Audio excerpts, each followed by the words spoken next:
రాష్ట్ర ప్రభుత్వం నిరుద్యోగులను మోసం చేసి అధికారంలోకి వచ్చి వారి న్యాయమైన డిమాండ్లను పరిష్కరించాలి.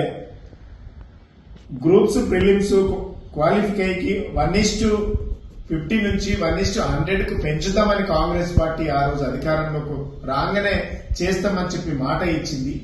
ఇచ్చిన మాటను మేనిఫెస్టోలో పెట్టినటువంటి మాటను నిలబెట్టుకోవాలి.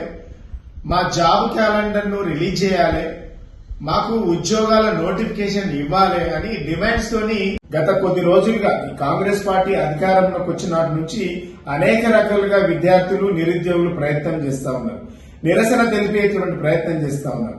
ఇదే ఈ రోజు నిరసనలో భాగంగా ఇలా కాంగ్రెస్ పార్టీ 7 నెలలుగా నిరుద్యోగుల సమస్యలను పట్టించుకోలేదు.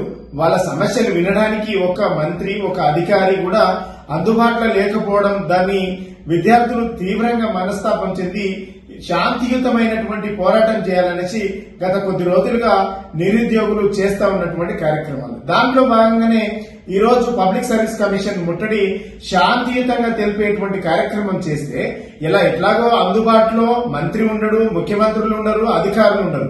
ఇలా పబ్లిక్ సర్వీస్ కమిషన్ చైర్మన్ కూడా అందుబాటులో ఉండరు. ఇలా మా సమస్యను పరిష్కరించుకోవడానికి ఎవరు కూడా దొరకడం లేదు. ఈ ప్రజాపాలన అనేసి నిరుద్యోగులు ఇలా శాంతియుతంగా పబ్లిక్ సర్వీస్ కమిషన్ ముట్టడిస్తే పోలీసులు ఎక్కడికక్కడ రాత్రి 12 గంటల నుంచే అందరినీ అమ్మాయిలను కూడా చూడకుండా ఎక్కడికక్కడ అరెస్టు చేయడాన్ని మేము తీవ్రంగా ఖండిస్తా ఉన్నాం. అరెస్టు చేసినటువంటి నిరుద్యోగులను అమ్మాయిలను వెంటనే విడిచిపెట్టాలి. అదేవిధంగా మద్దతు తెలిపినటువంటి మా బీఆర్ఎస్ పార్టీ నాయకులను కార్యకర్తలను కూడా అరెస్టు చేయడం దీన్ని తీవ్రంగా ఖండిస్తా ఉన్నాం. కాంగ్రెస్ పార్టీ అధికారంలోకి రావడానికి ముందు నిరుద్యోగులకు అనేక ఆశలు కల్పించి భ్రమలు కల్పించి ఎన్నికల్లో వాళ్ళను వాడుకొని ఇలా అధికారంలోకి వచ్చిన తర్వాత వాళ్ళను మోసం చేసి వాళ్ళని రోడ్డు మీద కీడ్చినటువంటి పార్టీ ప్రభుత్వం కాంగ్రెస్ ప్రభుత్వం. వారి సమస్యలను వెంటనే పరిష్కరించాలి, వారితో చర్చలు జరపాలి.